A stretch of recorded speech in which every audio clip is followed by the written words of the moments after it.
இன்றைக்கி நம்ம என்ன பார்க்க போகிறோம்னா கத்தாழை பற்றி தாங்க பார்க்க போகிறோம். இந்த கத்தாழை பார்த்திங்கன்னா கிராமங்களில் அதிகமாக காணப்படும். இந்த கத்தாழை கிராமங்கள் எப்படி கூப்பிடுவாங்கன்னா சீனி கத்தாழை, இல்லை தேர் கத்தாழை, இல்லைனா கோபுர கத்தாழைலாம் கூப்பிடுவாங்க.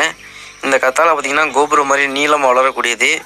இதோட பூ பார்த்திங்கன்னா வெள்ளை கல்லில் இருக்கும். சார்ந்த பார்த்திங்கன்னா இது கேக்டஸ் வகையை சார்ந்தது.